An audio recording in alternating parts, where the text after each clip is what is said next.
Today is March the 2nd, 2020. My name is Tanya Finchum, and along with me is Annette Seamus, and we're here to speak with Dr. Helen Toma Ramey. And this is going to be part of our STEM area project with STEM women, STEM areas and women. I'll get it right in a minute. STEM areas and women oral history project, and we're going to begin with learning when and where you were born. I was born February 24th, 1934, in Tipton, Tipton, Oklahoma. That's down in the southwest part of the state. And tell us a little bit about your parents. Well, my father was born in Lebanon, and he came here when he was around 9 years old, and they settled in Brinkman. You know Brinkman? Brinkman is southwest Oklahoma. The main city is the town, Mangum. Okay.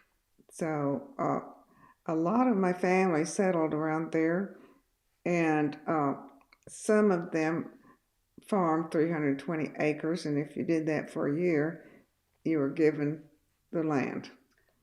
So some of them did that, but most of them went into they had stores, and usually clothing stores, but at first they were peddlers, and they would walk to the little farms, and they'd have a big bag on their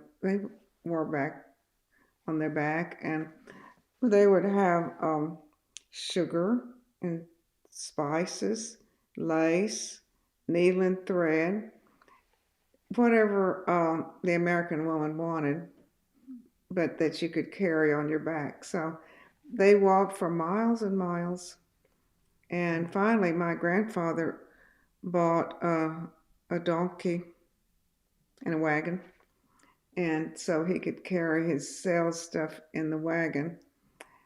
But he used to tell my mother, "I will tell you, Josephine, those Texas women are the best cooks in the world." Well, for one thing, they would invite him in to eat, and they had mashed potatoes and gravy and fried chicken, and that's not in our menu because we always had Lebanese food. And tabbouleh is popular. You probably know that one. Mm-hmm. And they serve it in restaurants. So my grandfather eventually opened a store that sold to the peddlers. And that was money. He made money, and eventually he settled in Beggs, Oklahoma. You know Beggs? I know where that is. Yeah. Too, yeah. So he settled there, and they had 10 children.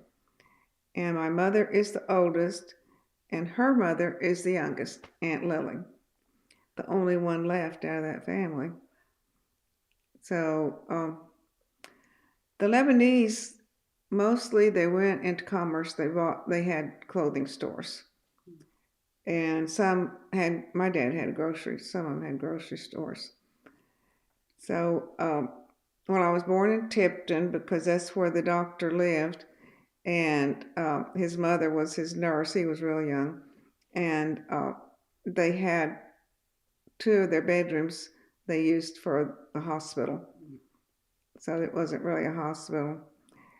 So anyway, I grew up in Snyder and went through the 12 grades, and when I was a senior, and I had the best grades of anyone in school, and so, but they didn't make me valedictorian. So my mother went up there. She was you remember how mom is, she's a little tiny, she's so fast, she was so feisty, and she went to the principal and she said, "Well, Helen has the top grades in this class, but you did not name her valedictorian." And it's real important to mom. She was really feisty, and he said, "Well, Josephine, Mrs. Toma, we cannot give it to a Jew." And she said, "Well, we are Christians, but that shouldn't matter. We are not Jewish." And so he said, "Well, we can't give it to a foreigner." And my mom said, "Helen is not a foreigner. She was born in Oklahoma." And so he said, "Well, we're not going to make her valedictorian, but she can play the piano. Well, I took piano, and that was Chopin, Waltz in C sharp minor. And I did play it, and I did real well, but my mom was real disappointed. So then I got ready to go to college, and I had several scholarships. I was the majorette, and so I tried out and I did all this stuff. So I got that scholarship to Oklahoma City University. And then I got a flute scholarship to Ole Miss in Oxford. And then I got an academic scholarship to Oklahoma. It was Oklahoma A&M then. So I got a scholarship there. And also to Oklahoma City University. And my dad kept saying, you need to go to OU. That's the big school. Well, to him, that was a big deal. You know, it wasn't like Johns Hopkins or anything. You need to go to OU. You need to go. You're just going to meet farmers if you go to A&M. And of course, they didn't think much. Well, they had a lot of customers were farmers, but they came in, sunburned all the time. And so he didn't want me to marry somebody like that. But anyway, ended up that I took this test and I made real high, and it was for medical school. And so I was called up for an interview, and that's real hard even to have an interview. And so they asked me to come on a certain day, and I was there, and so they interviewed me, and they weren't very nice. This one doctor said, well, what problems will arise because you're a woman and when you're trying to practice medicine? And I said, well, I don't know of any. And he said, well, have you ever seen a pregnant surgeon? And then he did like this. And all those men, they're probably 12, they all started laughing. So that was kind of embarrassing to me. I've never seen a pregnant surgeon. Never did. If she was, we didn't know it, you know. Mm-hmm. So anyway, they were pretty bad. And I thought, well, I didn't do well at all. And then I got a letter that said I was accepted. And a friend of mine who was also pre-med, and she had been wanting to be a doctor since we were first grade. I didn't grow up wanting to be a doctor at all. So, and she was accepted as an alternate. So I was happy that she did. She did get into medical school, but she met one of our students, and he didn't want her to be a doctor, so she quit medical school and got married. I thought it was sad. Yeah, that was, well, my mom, when I told her I was going to go to medical school, she said, oh, I wanted you to get married and have children. And I said, well, I may have children. And so I didn't know if I would or not. So it went on and on. So then I started medical school, and they didn't want women, and there were 4 of us, and you had to have a whole grade point above a man to get accepted. I mean, if you had a B plus and a guy had a B, you were eliminated. They would let the lesser guy, do it, be in the go to medical school. So anyway, it wasn't easy. They weren't happy to see us. And my chief of surgery called me in after we had been there almost a year, and he said, Helen, I just want to talk to you about something. And I said, yes. And he said, you'll never practice medicine. You're a woman, and you will never practice medicine. So why don't you try to meet one of these handsome young men in your class, and you might get married, and you can be a doctor's wife. Like, that's a big deal. Okay. And I said, no, I'm not quitting medical school.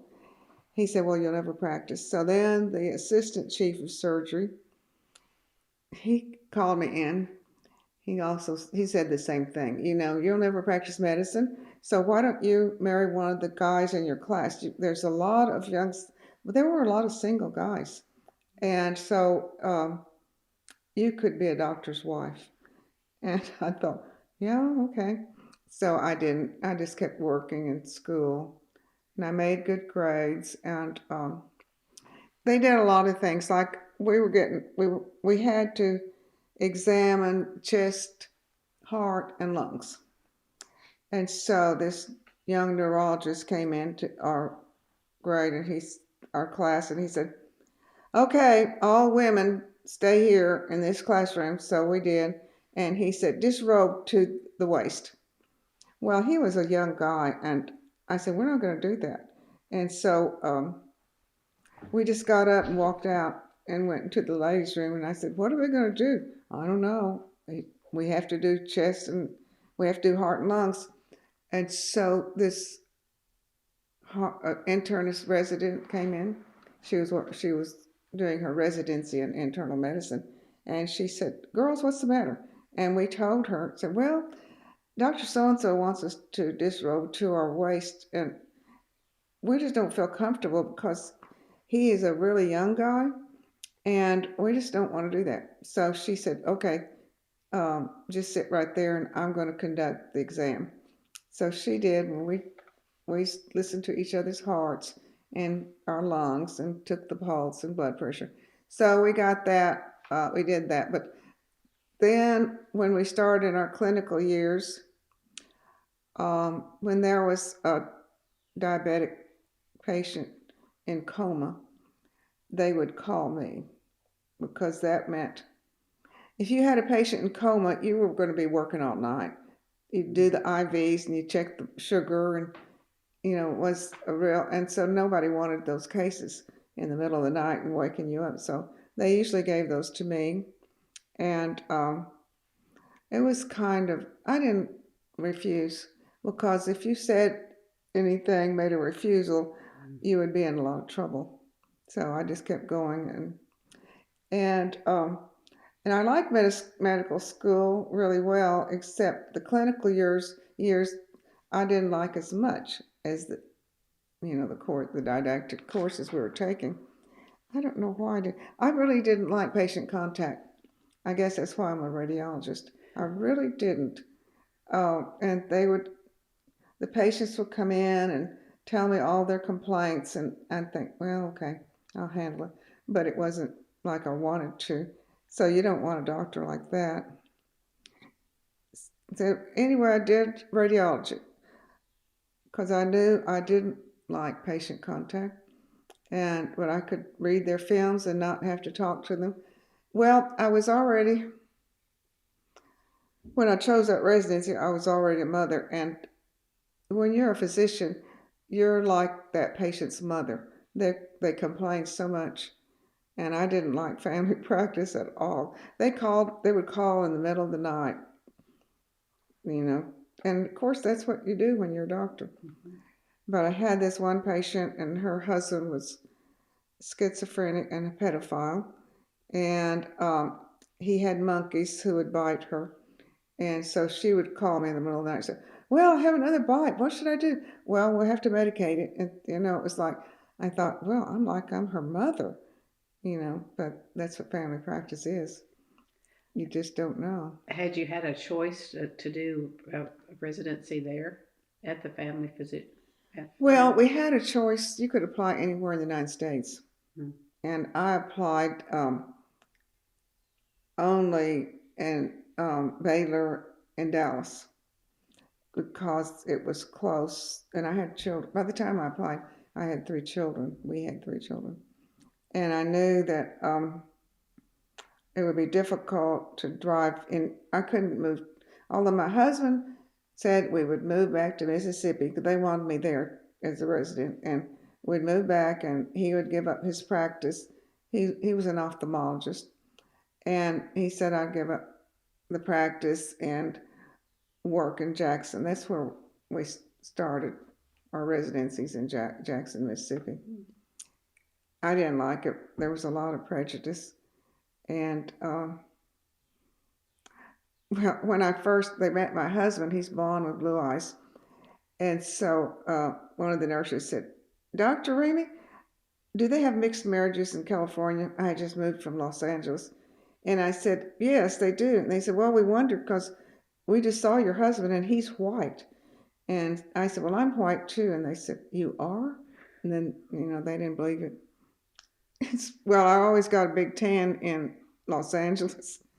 But and then when we were in Los Angeles, this is all this prejudice. Well, we went to rent an apartment. And my brother was in the Marines, and he was real tan, and so was I, because I used to go to the beach a lot. So we went to rent this apartment. My cousin said, no, don't rent that one. I own the whole one next door, and you can live there free for whatever, for your husband's residency. And when I told him, he said, oh no, we're not going to do that, live free. So anyway, this prejudice was bad even in Los Angeles. And when we applied, my brother was real tan, and so was I. So we went and we were going to get that apartment, and this woman said, well, let me tell you, we have had Jewish people here, but the tenants don't like Jews. And they usually, she said, last time we had a Jew, they signed a petition. They wanted her to move out. And she was 50 years old. She didn't party. She was a real quiet person, but they wanted her out. So anyway, that was another thing that we fought. And that would have been in the 50s, 60s. 50s. Well, no, in the 60s, you're right. Helen, tell us about when you, so follow up on the end of medical school. So right after medical school, you went right to LA, didn't you? Yes, I did. So you had your first residency was there. I did an internship there. You did an internship. I was an intern. And then I didn't do a residency until after I had the children. That was a long time. I was unemployed for 10 years. And when I applied then, I'd start applying for jobs, and they said, well, what were you doing this 10 years? And I said, I was having children. Mm-hmm. And they didn't like that either. They really weren't happy. If you applied for a residency at that time and you had children, they didn't want you, because they said, well, if your child is sick, you're going to go home. I said, no, I probably wouldn't. And I didn't, but that was the way it was. So what else were we talking about? Well, I just think that's another interesting part of your career path, is that you did find a way to make it work, because you finished undergrad, you finished medical school, you finished an internship, and then you decided to have a family, and then you went back and did your residency. Yeah, so I did after I had when you went to Baylor, yeah, for your residency, that was in the early 70s. It was, and they didn't want women with children either. Mm-hmm. No, you were kind of. I went to Baylor. I applied. I had an interview, and they gave me the residency. I think they took 6 a year. So I got one of those positions, and I felt real fortunate. And I didn't ever refuse any job. If they told me they wanted me to, clean the toilets, or what, they didn't, but I would just do that, because they were leery of accepting a woman. And the only one they accepted was the lesbian, and she was a friend of mine. So we, talked a lot about things. And she told me, she was might marry this cardiologist, but I knew she wouldn't. But that's the only one that they took at Baylor. And Baylor was probably the best hospital in the Dallas-Fort Worth area. Yes, it was. So to get accepted there was really something, and I got accepted, and then I did my residency. And those guys, they were real nice to me. I mean, I felt fortunate that they didn't, they talked to me just like I was a guy, which was good, because when I was in medical school, it was a lot different. And in the late 50s, when you were in the medical school. Graduated from OSU or A&M, 56? 56, I graduated. High school was 52. And then 56, I finished medical school. No, your undergrad. What? 56 was your end of your undergrad. And then Oh, that's right, because I was. And then 60 was. Then I went to medical school and graduated in 60. Yeah. I graduated in And 60. then what year did you get married? 61. 61. So 10 more years would put you into the 70s by the time you went to do a residency. Yeah. Yeah, and the Yeah. Title IX was in play and all that by that point. Yeah, I was, I think 26 when I got married. And he was a physician Yes, he was in our class. in your class. He was in my class, and he was an ophthalmologist, and he was named the top rating tennis player in Oklahoma. He was left-handed, very, very athletic, and when they're doing this, it's harder to see the ball. And he was very good. He was at our country club. He was the top golfer because he had a low, what is it? Handicap. Yeah, I had a low handicap, and I saw some of his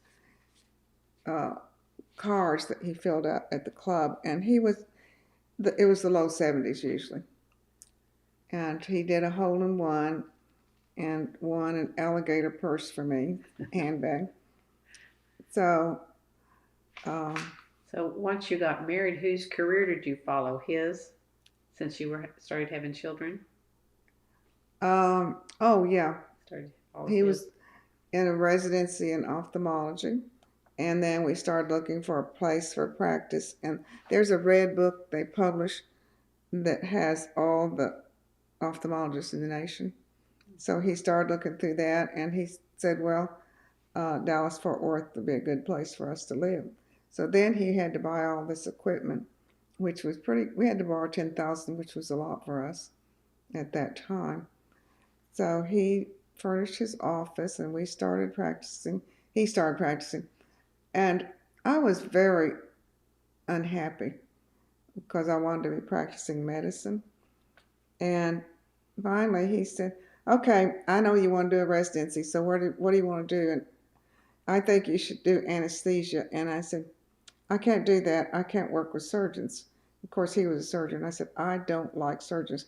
They were very bossy. And I had some that would throw an instrument across the room when they got upset, and I didn't want to work with those guys. So then that's how we just made a list and started marking things off. And he said, okay, I'm going to call Dwight. He's a dermatologist. I think you should do dermatology. So he'd call his friend at the medical school. No, they don't have a residency. That's what he was trying to help me. I know it was kind of sad because I was not going to do what he said. And so I finally said, well, I think I'm going to do radiology. Well, we marked off everything, and that's the only thing that was left. And he said, you're going to have to do radiology. And I said, that was my least favorite course in medical school. He said, yeah, but that's all that's left, so you've got to do that. So I did. And I really started liking it tremendously. And then at Children's, we had to go through Children's in our residency, and Dr. Curorino, who was the chief, and there were 4 top pediatric radiologists in the world, and he was one of those 4.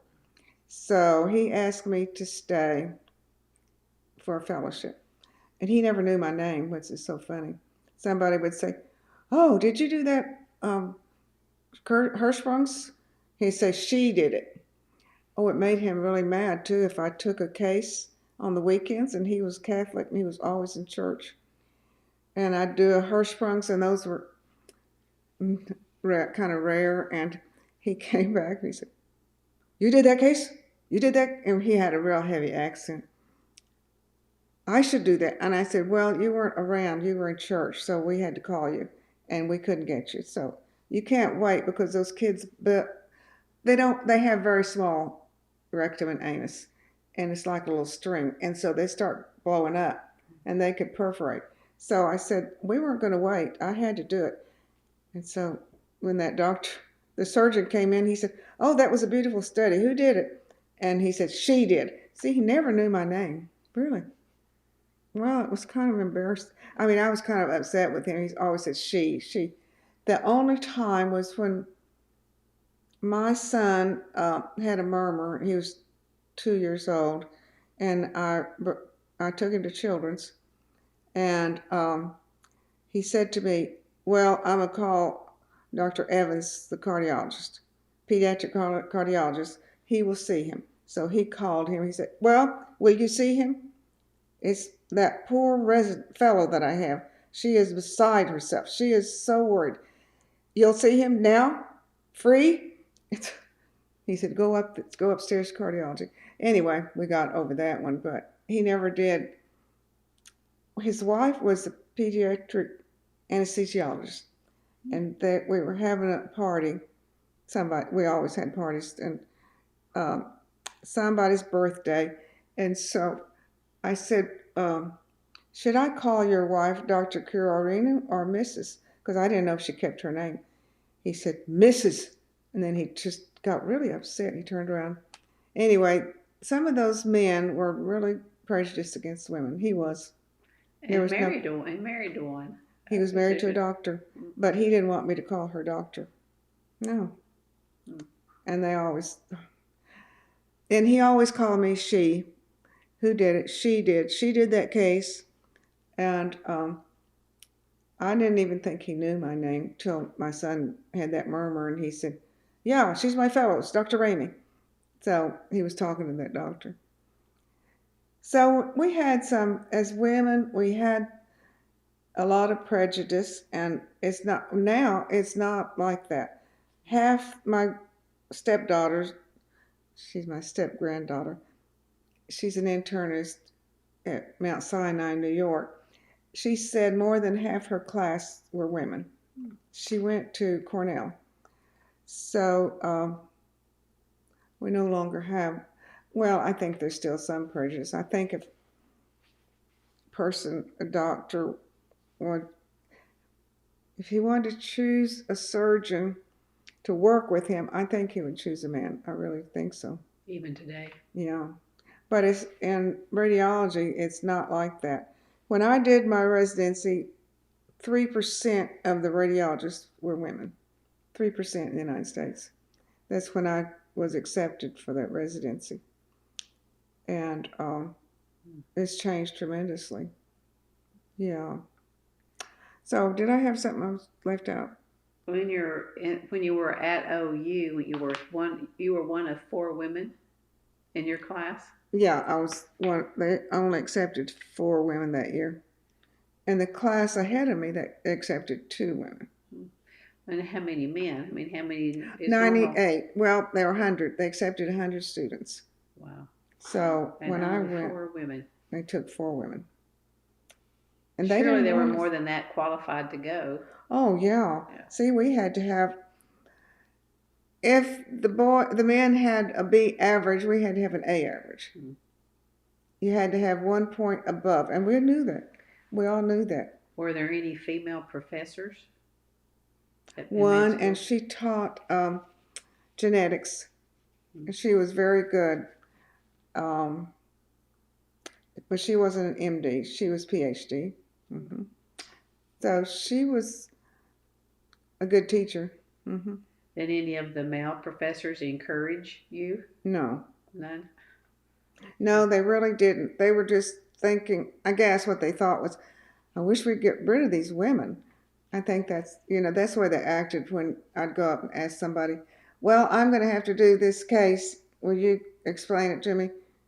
You have to read the book. You have to read the book, Well, how were your grades in comparison to the males? I made good grades. I'll tell you, I made the good grades in the first 2 years, but I didn't like clinical as much. When you had to deal with the patients, sometimes it was difficult because, well, it's like we had to do pelvic exams, and one of our classmates came out and he finished the exam, and my husband was taking his gloves off. And this doctor said, he was one of our students, he said, you mean you have to wear gloves? And he had just finished a pelvic exam. I thought, oh my gosh. And my husband was real, things bothered him a lot, and that's why he did eye. And he came out and and he said, Godosh doesn't wear gloves to do it pelvic. And he kept gagging, and some of those patients were off the street. Mm. Well, that's where you are at a university, a medical school. And, well, I just accepted it. It's okay, so they're dirty. I just have to do this anyway. But some of the doctors, they didn't refuse because we couldn't, but they get kind of sick. And my husband he just started gagging. He said, Godosh didn't wear gloves to do a pelvic. Can you believe that? And I said, oh, that's awful. And I just went on, and he started gagging. That's the way he was all the time, you know. You got asked to do more than your male counterparts. Oh yeah, when they had a diabetic in coma, they'd say, call Helen. And I had to walk in a bad area in Oklahoma City, and it was several blocks, maybe 12 blocks, maybe a mile, and I had to walk in the middle of the night when they'd call me. I couldn't refuse. And they would say, Helen, we have a patient in diabetic coma. You got to get here fast, or they're about to die or something. And I'd practically run to the medical school. It was like 12 blocks. But and you told me that one time about when they had you prep a man just to embarrass you. They used to have me when a young guy was going to have an appendectomy or hernia surgery, they would have me prep him. So I had to go and shave them around their pubic areas. And to me, it was embarrassing. I was experienced with these men. So, sometimes they would have an erection, and I would be like, what am I going to do? Just ignore them or something? And but I just go ahead and prep them and leave the room. That was it. But they were just doing it to push you. Oh, my fellows, the guys are the other students. If there were 96 men, why would they pick one woman? Yeah, they did, and I would tell you that position. That went into my internship in Los Angeles County. So usually we had a ward. Not usually, we had a ward they were older men, and they all had TB. And so they would be coughing in your face. Oh, and I'd ask them to turn their head, but a lot of times they were alcoholics, and they wouldn't listen to me. And I'd say, please turn your head when you cough, and right in your face. And so they had to be catheterized all the time because they couldn't void. Mm-hmm. And so the interns, that was in Los Angeles County. And they would say, well, call Helen. She'll do that catheter. So I'd have to go to that floor. Well, anyway, I'd have to go to that floor, and you do all the scrubbing, and then you catheterize them, and then then they're good. They're comfortable for a while. But they had me, even as an intern, they had me do that. And there were 60 house staff, and there were 2 women. I was one of 2 at Los Angeles County. And that was a real busy place.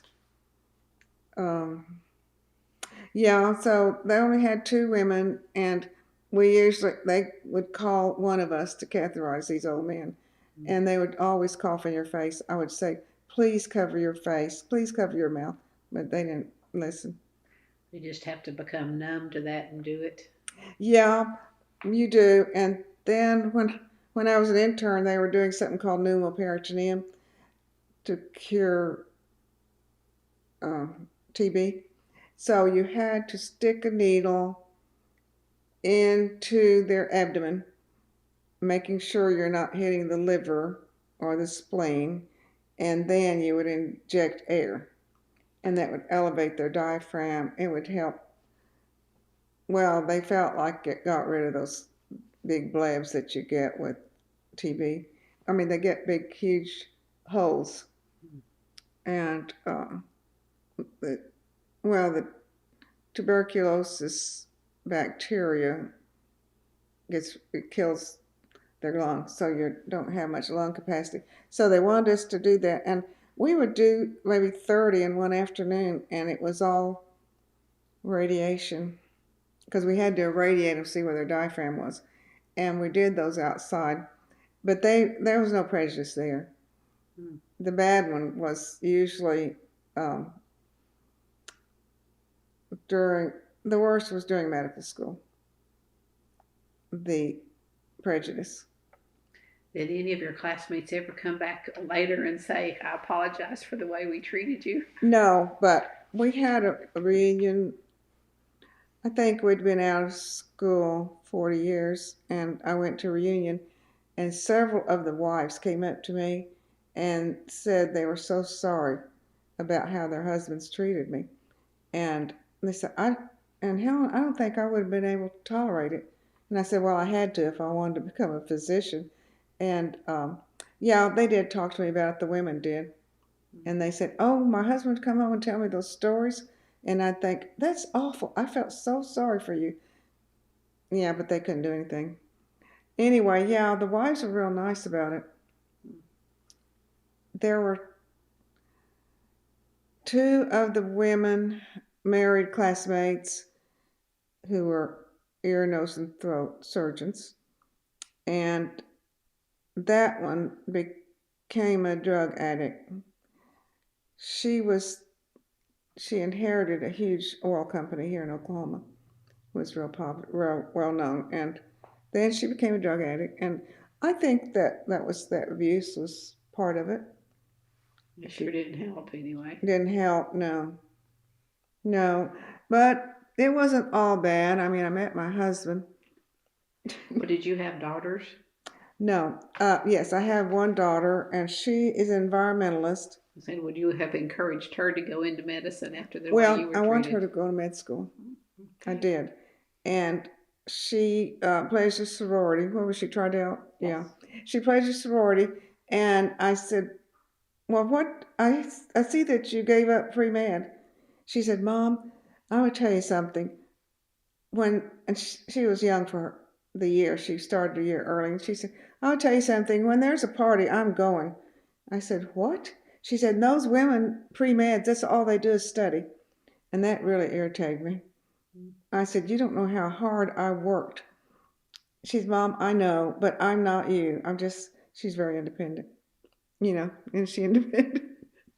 It's irritating. She's an environmentalist, and that's even worse. I mean, it's like those people who wear their hair, long socks and hair and braids. But she's not like that. She's real glamorous, but she's very successful. She's very successful. She's very smart, like you. Yeah, she's very smart, and she's not interested in money, but she's making a lot. But I just look at it and I say, well, if she were a physician, she would not make as much money, and she probably would hate it too. Because I had a classmate who, his dad was an attorney, and he wanted to be an attorney, but his dad said, no, go to medical school. So he never was happy in medical school, and he committed suicide. He became a doctor, but it's one of those things that just, if you don't want to do it, and you do it, you can be very unhappy, because there's a lot of sacrifices. There are sacrifices in other professions, but you have to sort of give up on being a person. I mean, you're just kind of like, okay, you're like a conduit. Okay, I'll give them this treatment. Then maybe I'll get to sleep tonight. Things like that. And I feel sorry for those family practice, so I don't do it anymore, family practice doctors. When did you retire? I taught when I was 82, I think. Wow.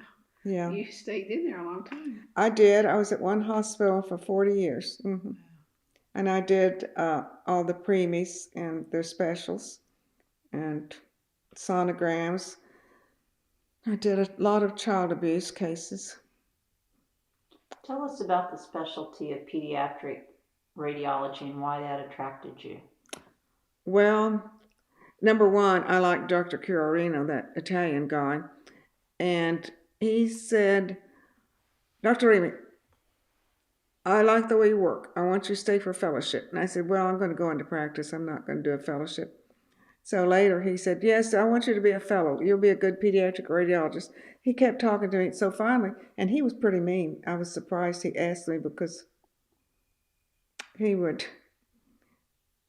didn't ever know my name. And somebody would come in and say, well, who did this GI? And he said, she did it. And he always said she, so that irritated me.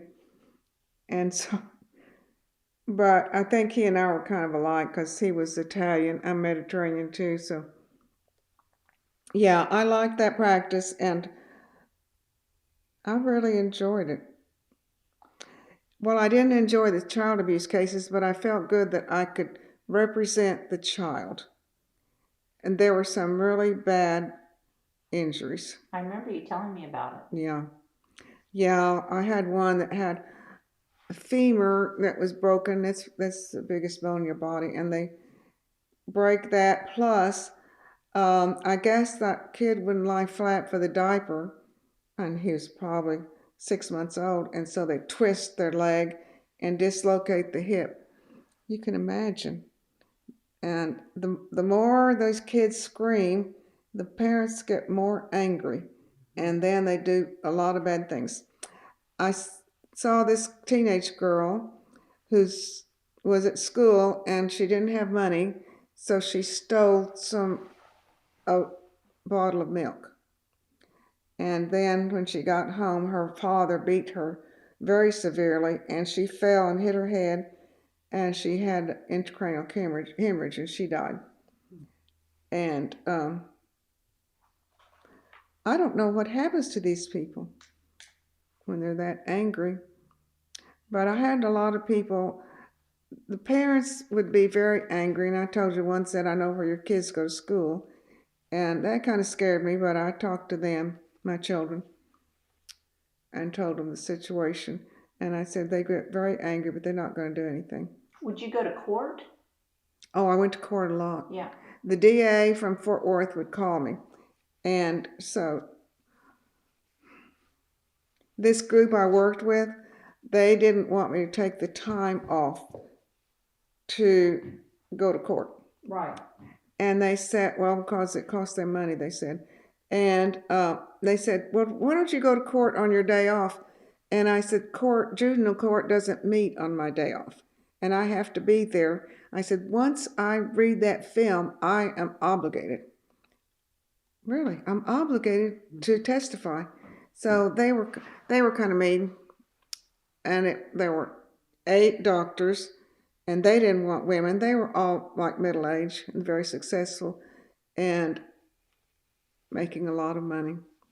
And so they said, well, we had a problem really accepting you, but we need a pediatric radiologist. And but you have children, so we're not going to pay you as much. And I couldn't say anything. You will have a decreased salary, and I said, why? And well, because you have children. You might take off if one of your children is ill. I said, no, I probably wouldn't because I always have somebody there. I always had some maid, and they took good care of my kids. Well, but just in case, we just can't pay you that much. Well, they made a lot of money, a lot more than I did. So, and they said they wanted me to quit testifying because I took a morning off. And I said, no, I'm not going to do that. Once I read that film, I am that patient's doctor and I'm obligated. I said, I'm just not going to do it. So then they wanted me to move to Fort Worth, and my kids were in school in Irving. So they were very mean. We called them the doctors' money, the money doctors. Yeah. Well, that's what we called all those. And a lot of people didn't like them. I didn't. But see, I wanted to work at John Peter Smith because that's where the big neonatal ward was, 40 beds.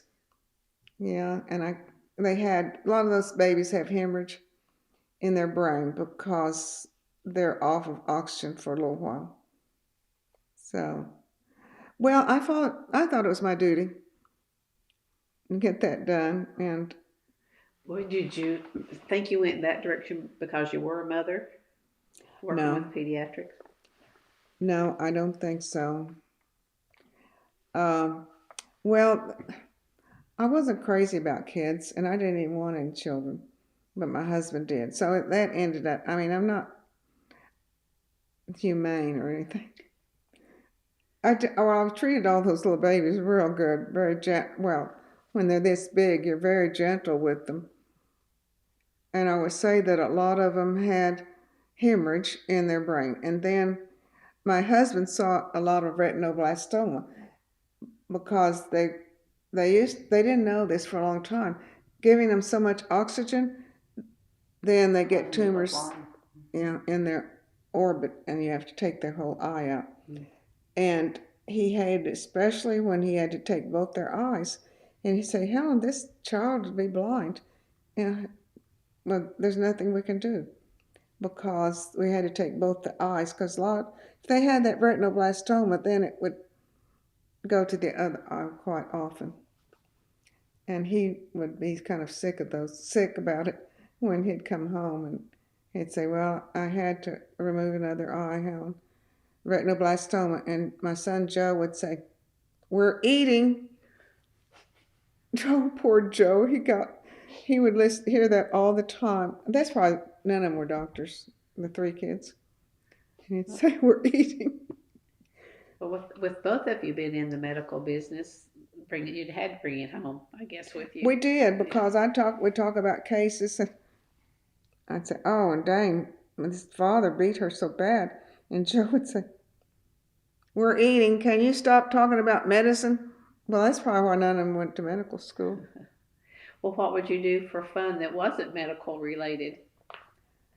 Well, I went skiing with my husband a few times. I'm not good. I'm very not athletic. So I went, I just sat there drinking those hot buttered rum. And that was bad. So I didn't play tennis or golf, and he liked sports. But then So he had a release for his. He did. He played golf, and So what would be yours? Well, I went to the symphony, and I collected antiques, and I'd go to estate sales, and I enjoyed doing that, but I collected too much stuff. Yeah. So that was what I did. I don't think I had. Well, I used to sew, and I sewed for my daughter quite a bit. Yeah, cute little pinafores and things. Yeah. Yeah, you have a beautiful sewing room. So yeah, I enjoyed sewing. Yeah. Yeah, isn't that where I stayed, up in your sewing room? Oh, upstairs. Yeah. You did. I had a lot of stuff. Well, that's where I found that certificate, and it said named one of the top 10 graduates at Oklahoma State. Well, A&M. Yeah. Yeah. So what about your time at A&M? What do you remember about well, campus in general? I had a boyfriend in Pi KA, and they called them the Knights of Alcohol at that time. I don't know what they call them now, but they're pretty rough. And but I had a crush on a beta, and that boyfriend who was Pi KA, he said, "Well, Helen, I hear that the betas fly up to their rooms at night." I didn't know what that meant. And later, just a few years ago, I said, "Gee, was he calling them queers?" I was telling my daughter about it. She said, "Mother." Jeannie, she was like, "Well, she's pretty educated." I mean, those sorority girls are a lot more educated than I was. Well, I don't know about that. And where did you live when you were on campus? Murray Hall. Do you know that place? I don't know if it's still there. It's still standing. It's offices. Yeah, I was at Murray Hall, and my first roommate was American Indian, Powhatan. Yeah, and she wasn't interested in, and I wasn't either. We were interested in being friends. And she eventually ended up in the government in some of those Indian services. Do you remember what your room number was or what floor? No, even? I don't. I don't even remember. I liked the dorm. I think then my sister came, so we were roommates, and that was fun to have her there. Was there a cafeteria in the dorm? Yes, there was cafeteria, and I liked the food. I thought it was good, and I think I gained 10 pounds. What about your job on campus? Okay, I worked in the clinic on campus. There was a little doctor. She was German. She had a heavy accent, and I worked there because I thought, well, I'm probably going to go to med school. I better get some experience. Well, it wasn't much experience, but and I had one of those plantar warts, and she said, "Oh, get up on the table. I'll take care of it." So I got it. And she stuck this long needle in my foot, and I jumped. And she said, "What's wrong? What's wrong with you?" I said, "That hurt." She said, "Oh, it's going to hurt more when I inject this salicylic acid, I think." And so I didn't care for her, but then she asked me if I would. I told her I was going to go to med school. She said, "Well, would you work for me? I need a nurse." And I said, "Okay." So I worked for her, but she was hard to deal with. And didn't you work in the food? Oh, yes, and then I worked at the, what is it? The student union? Oh, I worked at the student union, so I was a waitress, but I couldn't remember what people ordered. I guess my mind wasn't in it, or my heart or something, but I thought, I want to work, and then my folks are going to be so proud of me. And so I did work there, and I'd always forget what people ordered. And I'd go up there and I'd say, "Oh, did you have a hamburger?" or something, and so they all were getting tired of it. And so they said, "Well, we're not going to fire you, but we're going to have you work in the salad room." And so it was way back somewhere, and I had to mix up salad dressing. And what it was Miracle Whip, huge bottles, and then you put powdered garlic in there. And it tasted pretty good. But you'd sit there, stir and stir and stir. And so that's where I worked. I didn't stay very long because I didn't like stirring it up. But Well, did you have to work or you had a full scholarship? I didn't have a scholarship. Well, I did have a scholarship for tuition, but you know what? It was $50. Well, probably that was kind of high for. I mean, I didn't think it was expensive for them, but I was bad waiting tables, and I couldn't carry everything like they did, so I'd make several trips back and forth, and I'm sure that they didn't like that. And well, I see these girls, they would hold them like this, and I couldn't do that. So I'd just go back and forth and get the food and then bring it to the table, and I didn't last very long, and that's when they said, "Well, would you like to work in the salad room?" And I said, "Oh yeah, I do anything I'm supposed to." And so they said, "Okay, we're going to have you in the salad room." So I was mixing up all the garlic, powdered garlic with mayonnaise salad. Yeah, and I was not very good. I didn't like it either. And you did marry a farmer, so your dad should have been happy. He was not a farmer. No, well, my grandmother, she didn't like it. She said, well, she was Lebanese, and she said, "If you marry him, I'm not your grandma no more." And I'd say, "Oh, Sitti." I'd say, Sitti is Arabic for grandmother. "If you marry him, I'm not your grandmother no more." She said that so many times. And so here he comes in the door, and first thing she said, "Look, you go in my bathroom, you change the light?" He said, "Oh, yes, I'll do that, Sitti." And then you see that sofa? It's the one you have. She'd say, "Well, it came off of that Persian rug. You move it?" "Yes, I will." And he was real strong. He moved it. And then she'd say, "You see that chair? It's in the way. You move it?" He'd say, "Yes, Sitti, I will do it." That's grandmother. Is for in Arabic. Sitti, they all called. So anyway, she got him to do a lot of things. And so, but she never did say she liked him. And when we got married and we were walking down the aisle, and she did that, whatever that is. The Lebanese people have this It's ukulele, isn't it? It's a call, yeah. It's a call, and when they're excited or something, they go, yeah, and they move their tongue real fast, and it's real scary. And when we got married, my husband had tonsillitis, 104 temperature, and we were going to go down the aisle, and he said, "Oh, hurry, let's get the hell out of here." They was in church. "Let's get the hell out of here. She's scaring me." Well, and she had that ukulele. I think, what do they call it?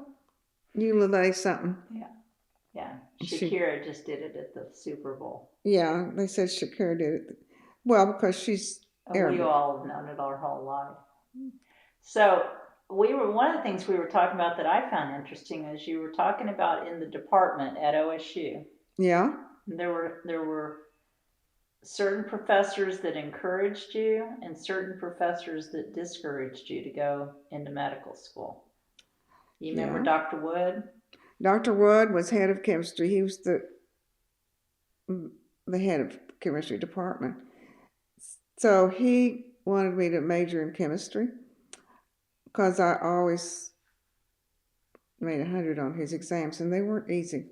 Quantitative analysis, and I liked it, so I took the second semester. Anyway, so he encouraged me to major in chemistry. And then my advisor, he's the one who said that I had a job already at Walter Reed Hospital as a bacteriologist, and I was really thrilled to be able to live in Washington, D.C. Well, being a small town girl, that was really something. So my advisor said, "Well, Helen, what are you going to do?" And I said, "Well, I'm going to go to Washington, D.C. and work in Walter Reed. I'm a bacteriologist." And he said, "You know what? I think you're going to get really bored after a couple of years." And I said, "No, I will not. I'm looking forward to living there and working in that big hospital." So he said, "Well, I think you should go to medical school." And I said, "Women don't go to medical school." And he said, "I think you should." And so he said, "Let's just put in an application." So we did. I filled it out, and then I was called for an interview. And there were about 12 physicians, all dressed in their suits, and they were not very nice to me. I mean, they said, "Well, why do you want to be a doctor?" They asked me a lot of those questions, and then said, "What are the drawbacks to be a woman physician?" And I said, "I don't think there are any." And they said, "Well, have you ever seen a pregnant surgeon?" And then they all started laughing. So it was not pleasant. They treated women really bad, I think. Did you apply other places besides just OU? No, I did not. The tuition, out-of-state tuition, was very expensive. And I was the oldest of 7. I knew that the rest of them wanted to go to college, so I didn't apply anywhere else. Well, how did you pay for OU? Well, it was the tuition was $50 a semester, and my dad told me after I got in that he had wanted to be a physician, but his father died early, and he said, "You just go to school, and I'll worry about the money." Because I said, "Dad, I don't know if we can afford that tuition." He said, "Just go to school and study, and I'll worry about the money." So that's what I did. Yeah, he was a very thoughtful person. Did you have a roommate there? I did. I had a roommate at OSU. At OU. By the time you got to OU. Well, you know what? We lived in apartments or wherever you could. I mean, a lot of the guys, several would live together because there wasn't a lot of money among those people. And I had an apartment. My sister was there. She worked for Kerr McGee. And I lived with her. Okay. An apartment on 13th Street. So you got out of med school without owing a whole lot? Yes. Oh, I didn't. Not like they do today? No, and I know they have a lot of, I guess, their living expense, but I didn't. I guess I borrowed from my sister, and I paid her back for that room. And my sister was what they call a hippie, and I didn't like those people because I'd come home with my white jacket on, and they'd say, "Oh, there she is. She's going to save the world," and they'd all start laughing. They were sitting on the floor smoking something, and I'd start laughing, and I'd think, "Well, that's not funny."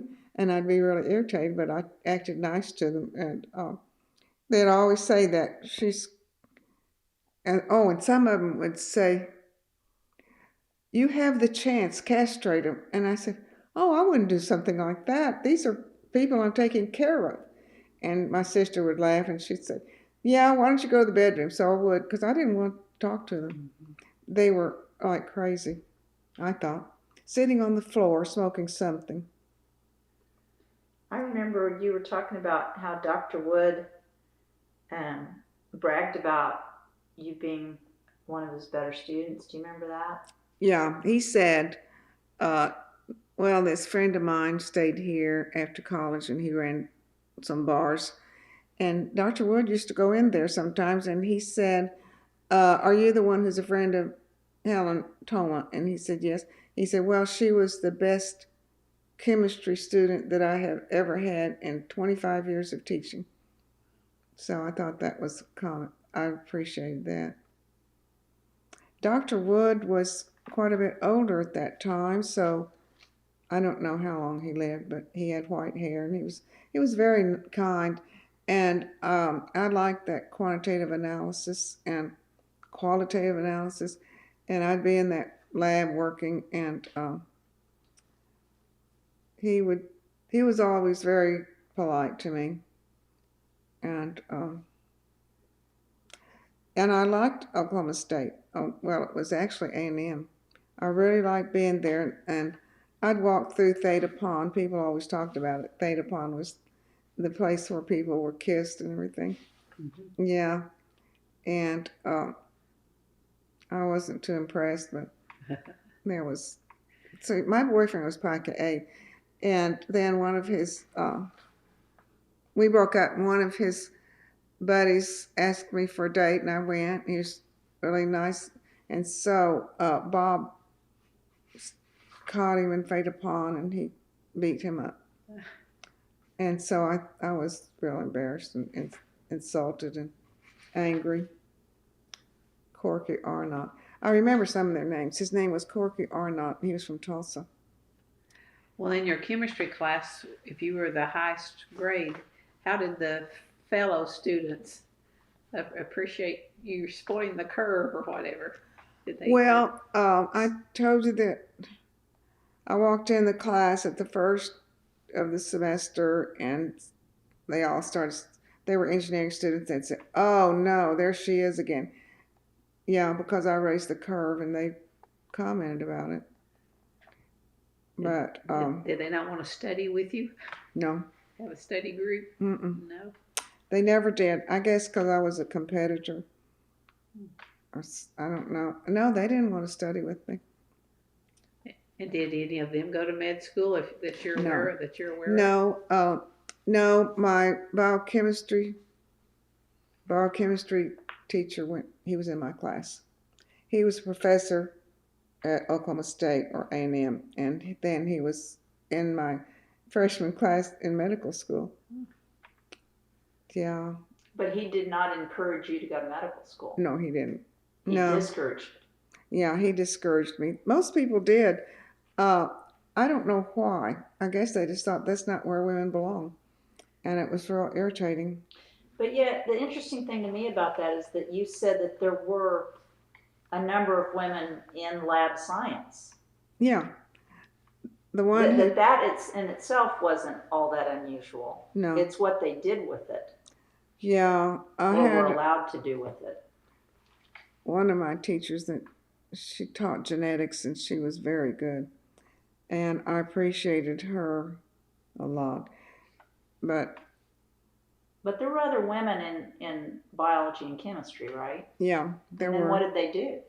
Well, that one taught genetics, and then I had a lab teacher, and her brother was in medical school, and she encouraged me, and she was real young. We weren't. But what are the other women that were your fellow students when they graduated? So you had an internship at Walter Reed, or you had a job at Walter Reed when you graduated. Did they have similar kind of? Did they work in labs or? Yeah, they worked in labs mostly. And that when got a job at Walter Reed, that's when I was in college. Still in college. I hadn't gone to med school yet. Right. Yeah. Right. And then when I was in medical school, I decided to take my internship in Los Angeles. Mm-hmm. I was just trying to make the point that it wasn't that unusual to have women in studying chemistry or biology or bacteriology, but it was unusual for those women to then pursue medical school. Oh yeah, well, because you can see there were 4 in my class, mm-hmm. and there were 2 in the class ahead of me, mm-hmm. and our psychiatry professor, he was a card. Anyway, he said if he went to a strange town and got sick suddenly, he would want a woman doctor who was Negro, because he said those people had very hard time getting into medical school because we didn't accept mm-hmm. Negroes or women. Mm-hmm. They didn't want Negroes or women in med school. Mm-hmm. I guess they wanted that clean-cut guy, that kind of like my husband, tall, muscular, blonde, blue eyes. That's what they wanted their doctors to look at. But I'm sorry, they don't all look that way. No. Well, in that class of 100, were there any African Americans or blacks? No. No. The only diversity was you 4 women? Mm-hmm. Not Native Americans or anything? No, they didn't. But there was one Indian in the class ahead of me, and everybody talked about it. But you were a double minority. Yeah, because I'm Lebanese, yeah. Well, and I felt sorry for that one black kid because the classmates didn't talk to him much, but I liked him and would discuss cases sometimes. Mm-hmm. But I was a minority, so. Mm-hmm. Yeah, it's kind of a closed society, I think. I was glad when I finished. I didn't have to deal with those people. Of course, you deal with them anyway. When I was a resident, they didn't want to take me because I was they had several reasons. I had 3 children, and I was in the childbearing age, and they were afraid I'd get pregnant and quit. Then you couldn't do radiology if you're pregnant. No, now they wear double aprons, mm-hmm. one on the back and one. Yeah, because radiation to the fetus. And I wouldn't have wanted that. I wouldn't have wanted to get pregnant during that time, but a lot of women did. And they just went ahead and had their babies. And I guess they were okay, but I don't know what the radiation will do later on to those kids. And we don't know. Mm-mm. It's like... Well, if you had to do it all over again, would you take the same path? Yes, I would. Would you? Mm-hmm. Yes, I think I would. I don't just think so. I know that. Well, and it was very enjoyable, and I felt like I was doing something. And I did like Oklahoma State. It was A&M.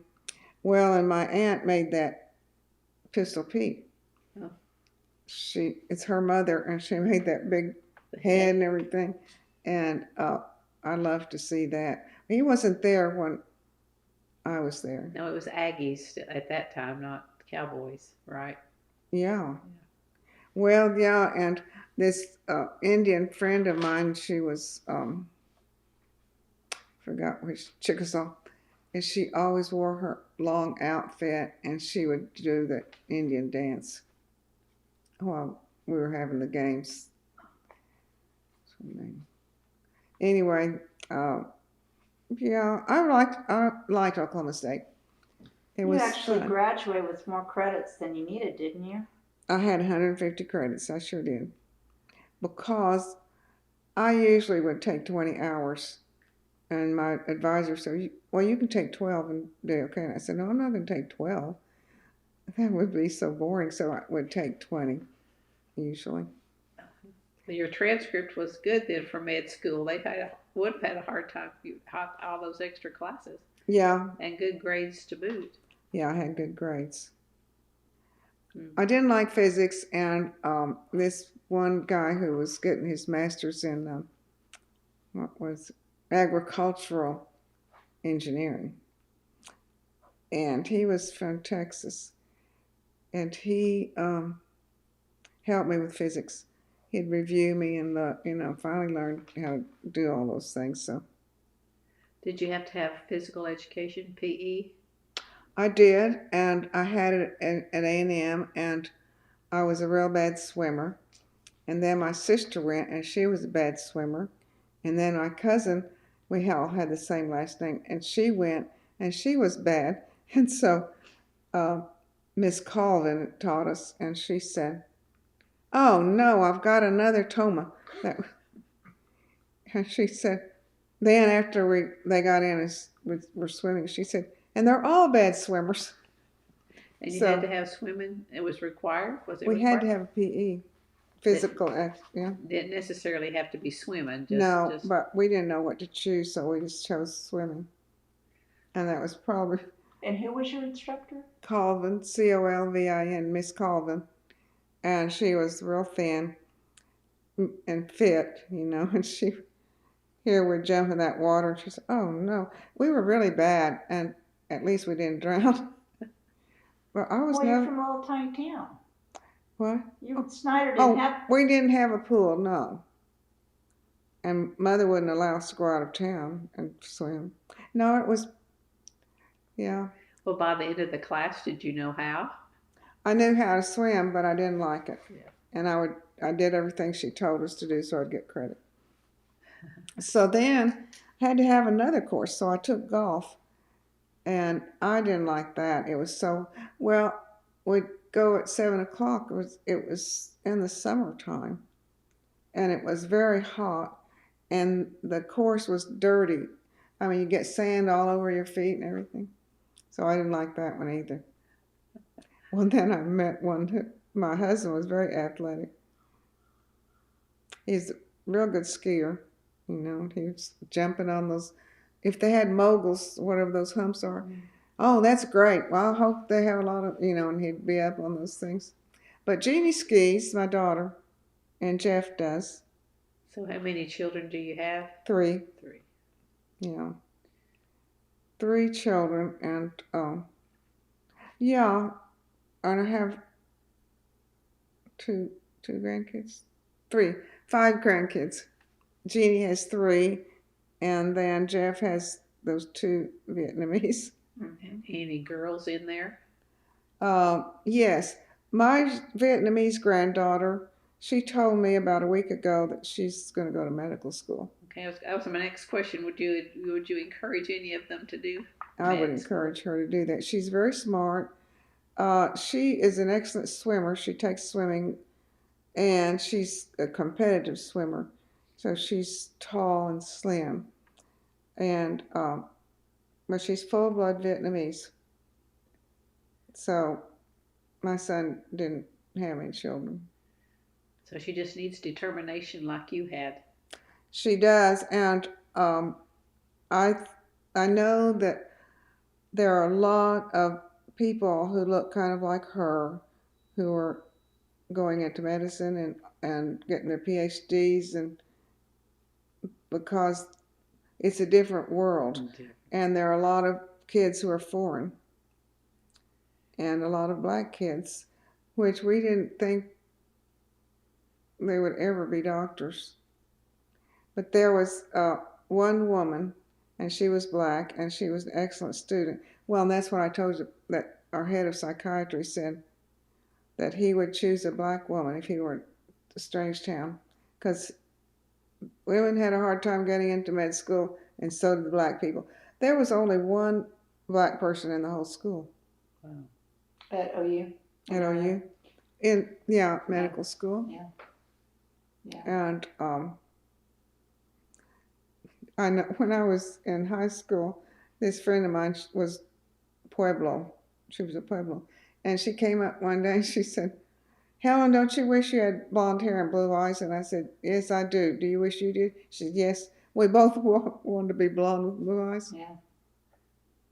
I find it fascinating that you majored in bacteriology.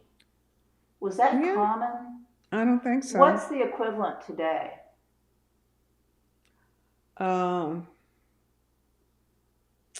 Is it micro? Yeah, like microbiology. Yeah. Okay. And I mean, how many women majored in bacteriology? I don't know. Yeah. I don't know. And I had this teacher, and she was a lab technician. She was at Oklahoma State. Yeah, and she encouraged me. She encouraged me to go to medical school, and she was rather young. But then her brother was in medical school. His name was Sidney Cloud, and he looked like his name. He was a skinny guy. So he asked me for many dates. But anyway, it's off the subject. But I got real sick that night. He was going to take me out, and I was determined that I was going to go with him because he had asked me so many times. And I was vomiting. I was holding and he came over there and he said, well, I think you have appendicitis. He was real smart. He was a sophomore and I was a freshman.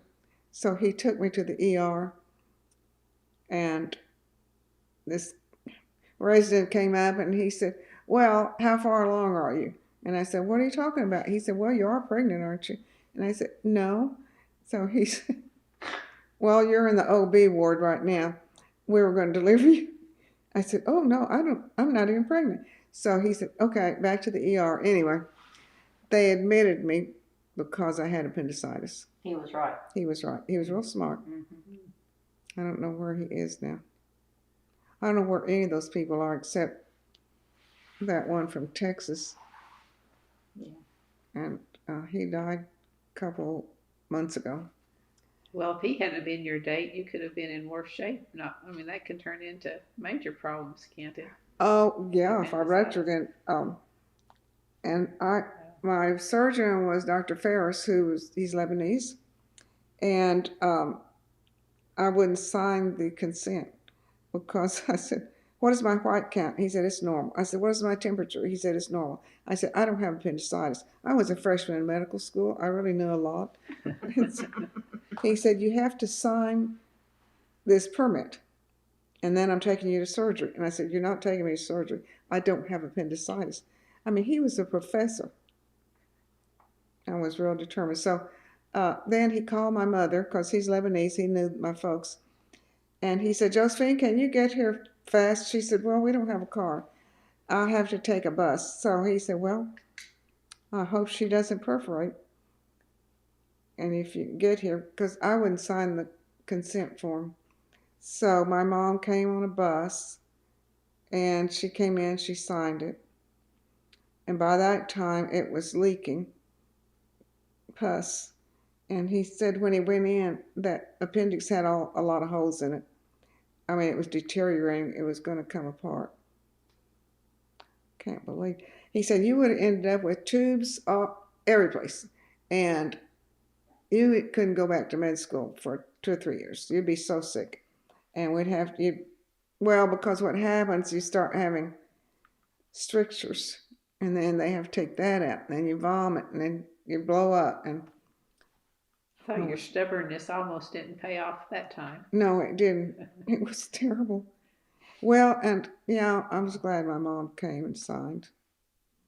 Well, because that's how smart you are when you're a freshman medical student.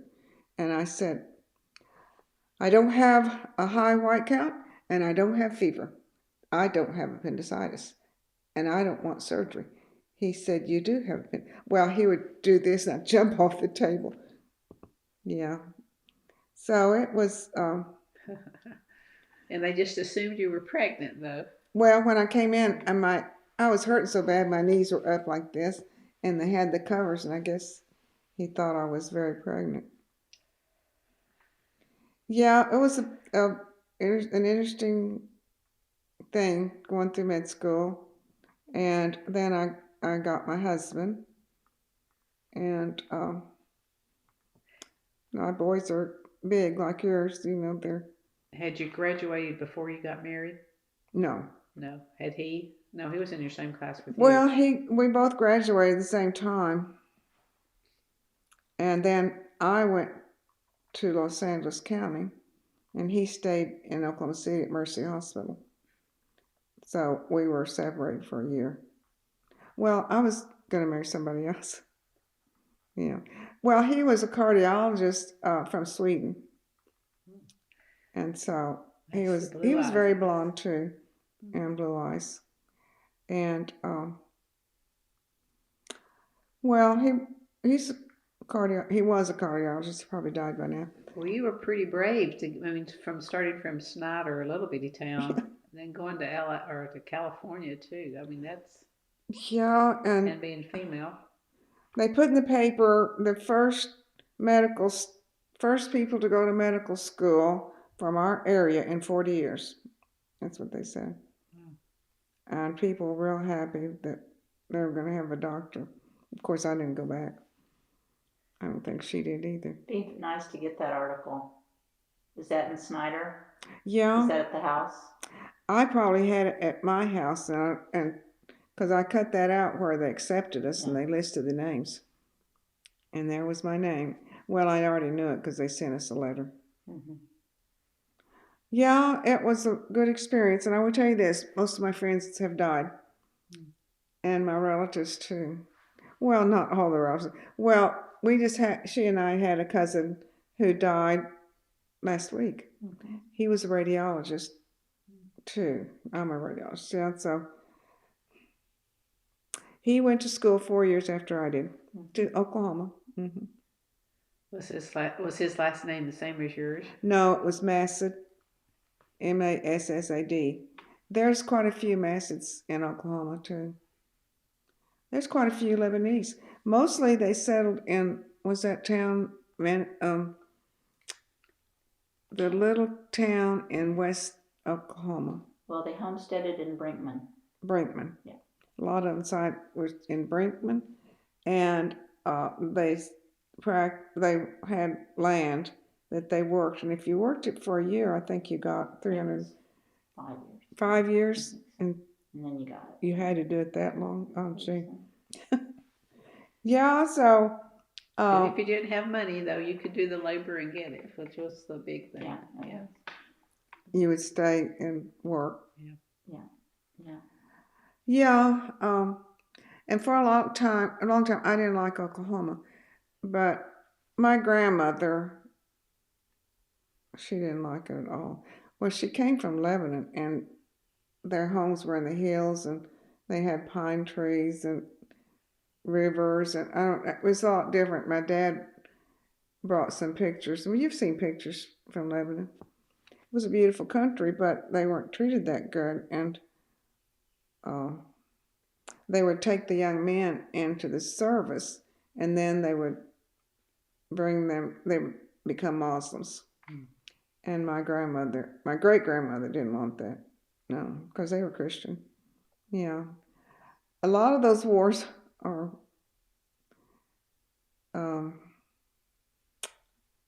religious wars.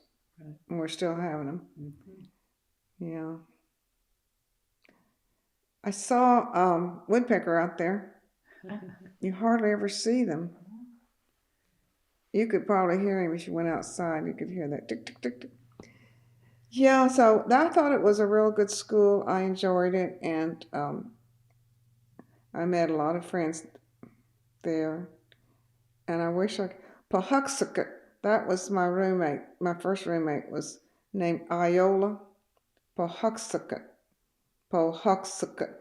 You'll have to spell that for us when you get the transcript. Yeah.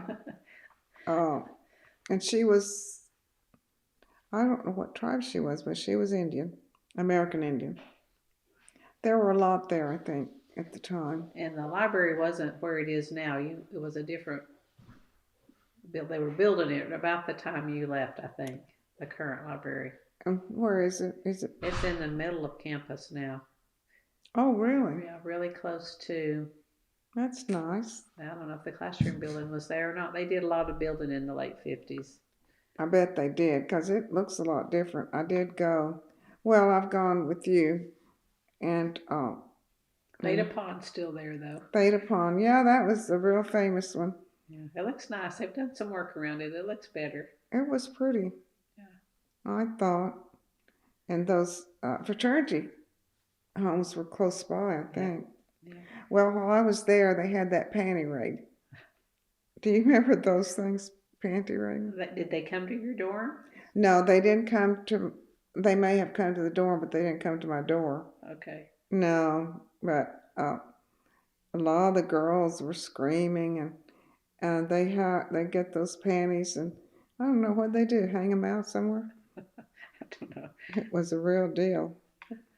And the dairy barn was there at that time too. Do you remember anything about it? No. Yeah. Dairy barn? Yeah. Because they had a dairy, and they would have ice cream and stuff like that at the dairy barn on campus. I don't remember that at all. Okay. You're too busy studying to get that far, I guess. Was it there for a long time? Yeah, a long time. Well, that sounds good. They had ice cream. Do you remember did you ever dance at the O? I danced at the, At the O? what's the O? Well, it was on Campus Corner. Oh, no, I danced, they had dances at the reunion. What is that? The student union? Student union. In the terrace? Yeah. We danced there. I had that boyfriend, and he could dance really well. And he did the jitterbug. You remember that one? Uh-huh. We did the jitterbug. And they swing you around, and I thought, well, really a big deal. And it was fun. I thought it was real fun being in college because you're on your own, sort of. Did your parents come to visit any? Yes, my mom did. She was interested in mental health, and they had a lot of conferences. So she'd come to Oklahoma State and go to a mental health convention, and then we would go together. We'd probably go out to eat. We didn't shop much. There was a Lebanese store, the Shaddids. They had a store called Powder Puff, and it was in a little town 20 miles away. And so we would shop there, and they always gave us a discount because they were Lebanese, and it's kind of like cousins. I don't know. Was there one in Stillwater? No. Maybe the Powder Puff. I don't know. There might be one. I don't think so. I think it wasn't in Cushing, or was it in Cushing? I'll have to look. Well, the one I know was in Altus. Oh, okay. Do you know Altus? Oh, you mean 20 minutes from your house? Yeah. Okay, not from Stillwater. Oh no, it wasn't close to Stillwater. It was yeah. closer to. I grew up in Southwest Oklahoma. Yeah. And they called it the Cyclone Town. You know, they said the father was there when it blew away. Well, our grandmother was 15 when my mom was born, and she was a peddler, and she came through Snyder, where I eventually grew up, and she didn't speak English. And this woman came to the door, and she just grabbed her and pushed her down into the basement to save her life. And she thought they were going to kill her. She was so scared, and she couldn't speak English. And so, so this woman saved her life. She lived in that big house. And one time, my grandmother, Shitty Father, was with me, and I was driving down that street, and she said, Shufi, look, this is the house. That woman pulled me into the basement, but she saved my life. So she told me the story. And she said she was so scared because she didn't speak English. She didn't know what they were going to do. I can imagine, because when I was in Paris one time, Jeannie was going that bicycle tour. She rode the bike, I don't know how much. So she left, and I was in that airport. I couldn't speak French. And it was real scary. because I'd hear something. Ooh, I said, what are they saying? And Jeannie wasn't there, and I always depended on my daughter, so no, I couldn't understand it, and they would talk. So pretty soon I saw these blondes with lots of diamonds and high heels, and I thought, they're American. And I went up and I said, are you all American? Yeah, honey, we're from Dallas. And I said, oh, good. Because can I get on the plane with you guys? I don't speak French. Oh, you sure can, honey. And so, they have that catalog they give you when you're going overseas, and you can buy anything. They bought all the diamonds, diamond bracelets, diamond rings. I thought, that is so embarrassing. Well, because their husbands were doctors. So I thought, that's showing off too much. I wouldn't have bought all those diamonds. Yeah. Anyway, I went through med school, and it was nice, and it wasn't really nice. And then I enjoyed my internship. I worked in the ER a lot in LA County. And I would tell you, on weekends, the wheelchairs were lined up because people were bringing their parents because they didn't want to take care of them that weekend. Yeah, that was in LA. 40 years ago, 50 years. And yeah, here were all these wheelchairs. And I asked somebody, I said, why are those wheelchairs out there? They said, well, people are bringing their parents, so they don't want to take care of them. They want the weekend off, so they're going to dump them here. And I never did see any of them. I saw them out there. Wow. It was crazy out there, and a black priest asked me to go out, and it was really mixed up to me. And you were married, though, at that point. No, I wasn't married yet. I was single, but he was a priest. So I did. No, I wasn't married yet. When I went to my internship in LA, I was not married. I was engaged. You were engaged. And we'd write back and forth, but it was pretty bad thinking about it. Yeah. Was it competitive to get that internship? To get LA? Yeah, to get LA. Yeah, and I applied, and they did what they called the matching system, and they'd look at all these names and the places, and they'd try to match them up.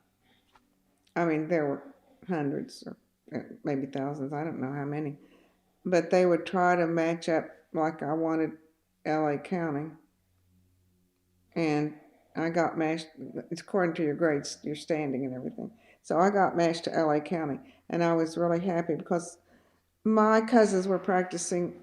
I had 4, well, the Chores too. I guess I had 6 cousins practicing medicine there. And, the people at the county, they all knew them. They said, oh, you're one of the Tomas? I said, yeah, I'm one of the Tomas, because we all had the last name. So gender didn't come into play for that particular placement. They didn't reluctantly choose a female. Oh no, they didn't. I don't think it mattered to LA County. They had a lot of doctors. A lot of females? No. In my group there were 60 doctors, 2 females. That was in the intern group, when I started.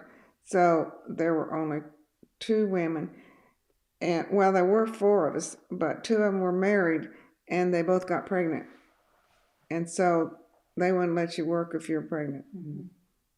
See, they do now, but. So how long were you there? I was there a year, and then I went into practice with my relatives. Okay. And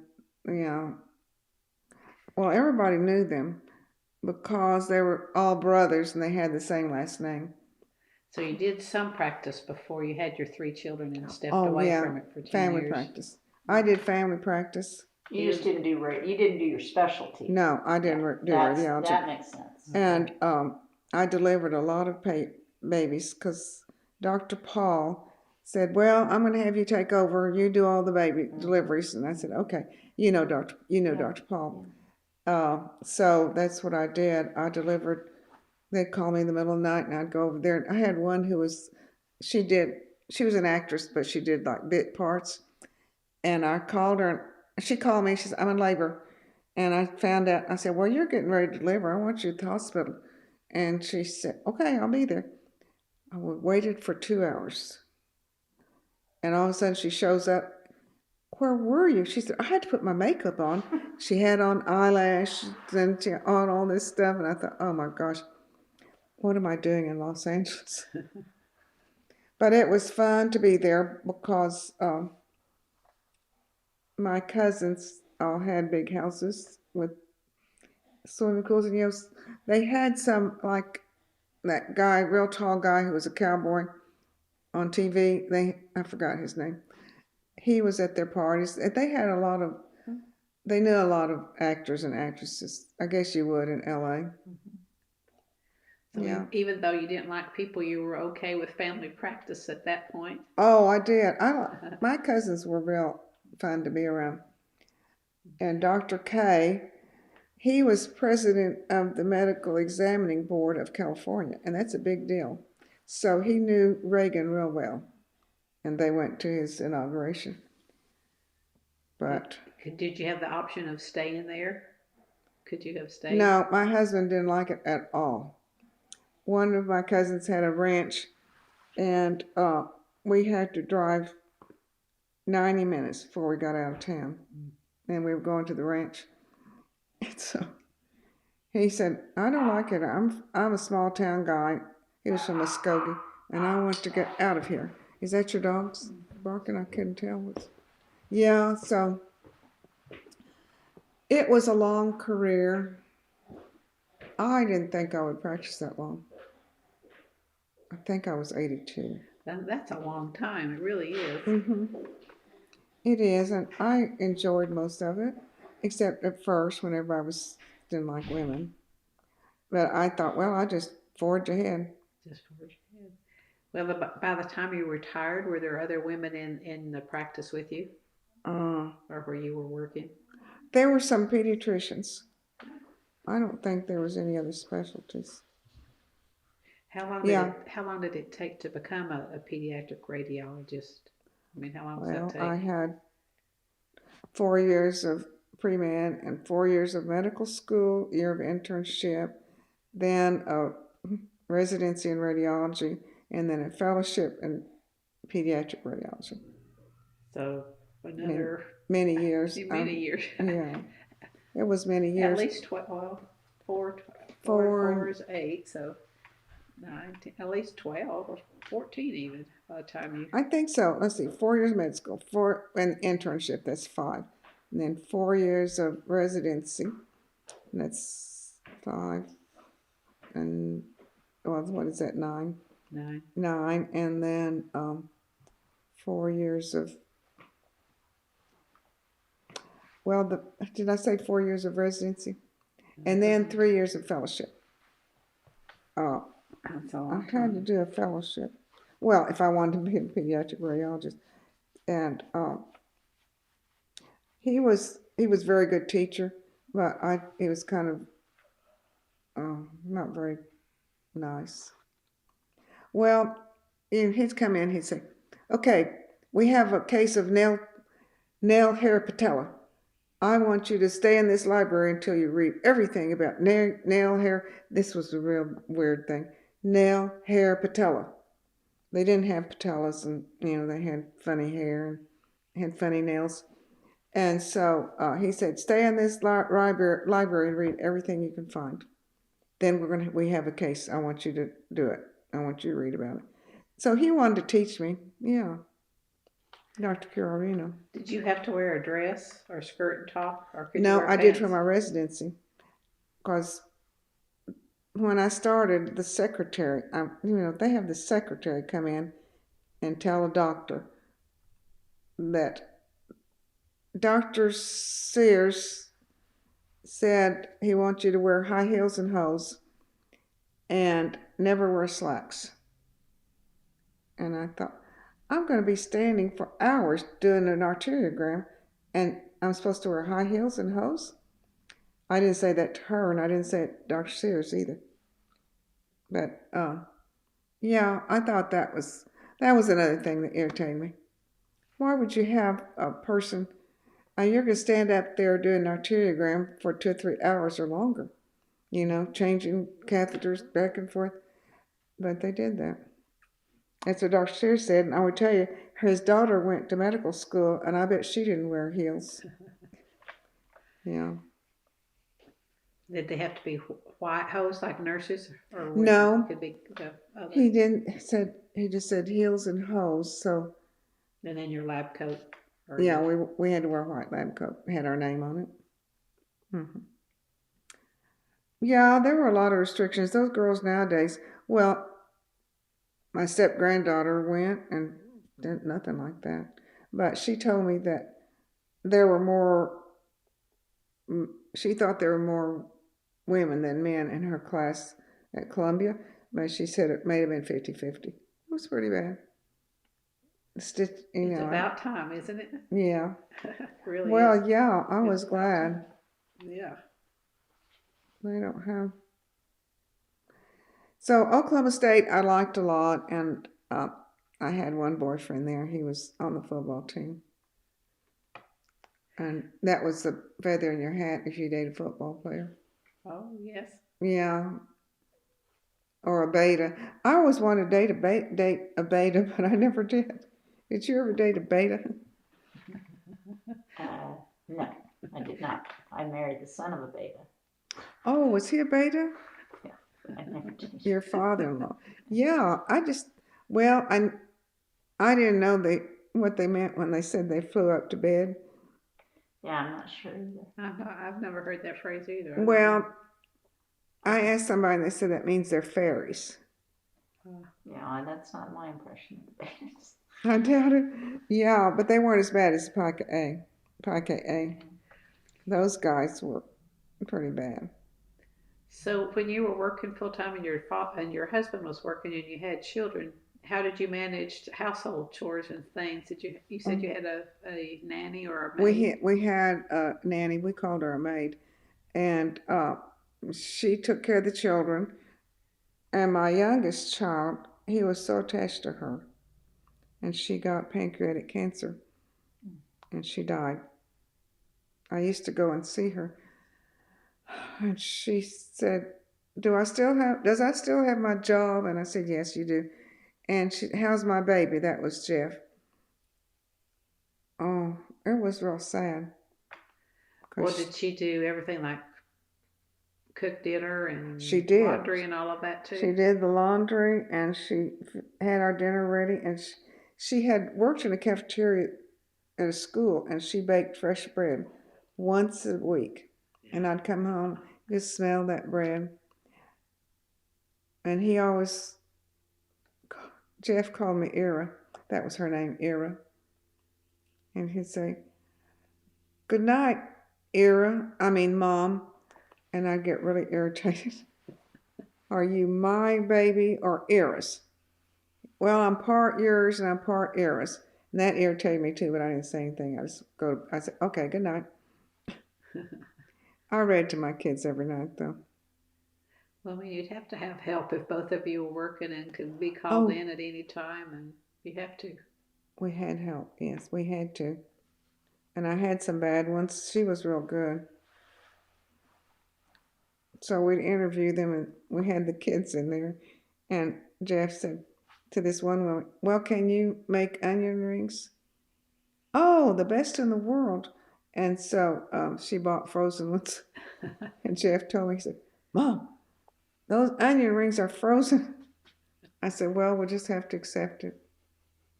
What else can you do? Sounds like him.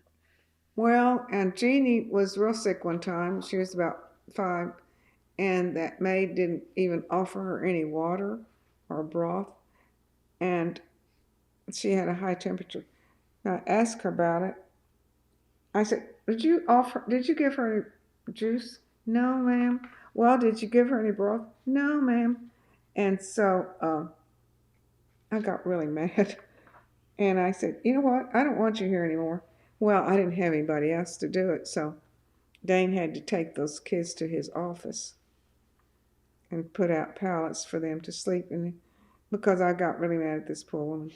And so, and I guess no, I said something really mean to her, I guess, and she decided not to come to work.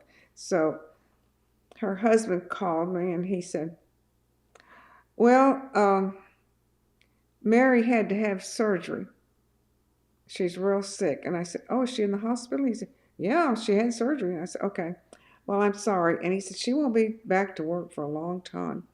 And so I thought it's probably because I bawled her out. So he said, well, she had her appendix out and she has one of them tubes hanging from her gallbladder. So then I knew they weren't telling the truth. And I said, well, I'm sorry to hear that. I don't guess she'll be coming back at all. He said, probably not. Well, I know she was real hurt because I bawled her out. Some of them, I don't know. So anyway, it ended up, when I was young, I was real particular. And I got irritated easily. Well, I think when you're young, you're more like that. You're not accepting. You think so? But you were able to hold your tongue when you needed to, when people were doing things they shouldn't be doing. Well, that's true. And when you're dependent on somebody to take care of your kids, what can you do? Well, you were working. Did you have somebody come in? They were in school. They were in school. So, yeah, it can be real irritating when you're depending on somebody. Mm-hmm. But Dane could take them to his office, and he had a private office, so he put down things for them, lie down and sleep. So he used to when I was on call, I had to stay in the hospital. And he was always on call because people are always getting eye injuries, and he'd have to go to the ER. And this one woman she had an abrasion. It's very painful. So it was winter, and he wrapped those kids up in blankets and took them to the office. And this woman was in our church, and she said, oh, Dr. Ramey, I'm sorry you had to bring your kids out in this cold night, and where is your wife? And he said, well, I really don't know. A lot of times she leaves on a Friday morning and she doesn't come home till Monday night. Oh, doctor, I had no idea. And they were in our church. We were in that church. He said, yeah, it's bad. And so I said, oh my gosh, when I see her at church, she's going to stare at me. He said, well, just laugh or something. Well, he liked to joke. Yeah, but can you imagine somebody saying that? I don't even know when she's coming home. Oh, doctor, I didn't know that. So anyway, he treated those people. So in order for a female to be successful in this, you've got to have housework help and a supportive husband that's willing to do some extra. That's true. You have to have somebody cooking because the kids will be hungry when they come home. And I cooked, I also sewed. I sewed a lot for Jeannie, my daughter. I don't think she appreciates it. I'm going to tell her. Well, anyway, she's okay. She's only my daughter. Do you have anything else on your list than that? We pretty much covered everything. Okay, good. Can you think of anything else we need to add? Any other good stories? No, thank you for listening. But no, and we have a big. We have a big family. We were how many cousins? First cousins, 32, 33? 33. Wow. That's on my mother's side. 32 or 33 first cousins. And then on my dad's side, there's about 32 or 33 first cousins. Yeah, and you're one of the few females that went on to a profession. Yeah, I did. And you know that I have two younger cousins. Right, but that's my generation. Yeah, Actually, that's your younger than me. generation, yeah. Yeah. Two of my female cousins are physicians. And one's a nephrologist and the other one cancer therapy, And hematology. she's the You helped open some doors. I mean, if Yeah. we hadn't had women like you, we could still be behind the curve. Well, we still are, but we could be further behind. Yeah, and my cousins told me that's the reason they went to medical school. She I was. influenced them. She was a huge influence on many of the females in our family. Perhaps, yeah. What do you think the highlight of your professional career was? I mean, if you had to sum up the culmination of all of this, when you retired, what were you most proud of? Probably my pediatric radiology fellowship. It was something that I enjoyed, and I did some really difficult cases. I didn't like doing child abuse, but I did get those kids out of the home. Some of them were killed. I had one who had a head injury, and I always remember him because he moved his head all the time, and he had to wear a helmet. Mm-hmm. And I always think of that little boy. Yeah. And that's when the mother was mad because, she said, "We know where your kids go to school." But your career really did culminate in service. Yeah, it was a lot of service. Mm. You're right. You did that, and you paved the way for women, and you set an example in our family. Yeah, we've got some more. We have professional people. You're professional, I think you are. Some people think so. But, our family, when they came over here, they believed in education. But they weren't always encouraging of the women. No. But my dad was, and his brothers. Well, because a lot of our family are already in the medical field. Yeah. But not women. You're the only. No, that's right. I was the only woman. So now we have two cousins who are, one's a nephrologist and one's a hematologist, but on the other side. But Dr. Massad, our cousin, has just died. He was a radiologist. And we used to talk about cases over the phone sometime. And he wanted me to come and work for him, which I could have, but it was teleradiography where it came to your house. Mm-hmm. And I didn't think I wanted to do that. Mm-hmm. It would have been nice. And I was real sad when I retired. I know. You weren't ready to at 82. That's amazing, too. Well, I didn't feel that old. You'd like to go back to your principal in your high school and say, I'm valedictorian, look what I did. Even though that's I was right. a They didn't give it look to what I me. did. And it really disappointed my mother. Yeah, that's just. That was what was so bad. Yeah. So we have a lot. Her mother does costuming and puppets, and she did for the Tulsa Ballet, didn't she? So creativity there, yes. She's very creative, and that's what she is creative, very talented. And my mom was always proud of her. My mom's the oldest sister out of 10, and Aunt Lily, her mother, is the youngest. Quite a family. And Mom was always proud of her. I want you to see what Lily's doing. And she's a puppeteer, too. Well, and she did, Pistol Pete. Pistol Pete. I've seen some of her work. It's amazing, yes. You've seen how he has that big head, and I always say he looks Lebanese. Got a big nose. He got a big nose. So we joke about it. He looks Lebanese. Yeah, maybe that's a good note to end on. Yeah, we did. And I enjoyed your being here. Thank you very much. It's been fun. Good.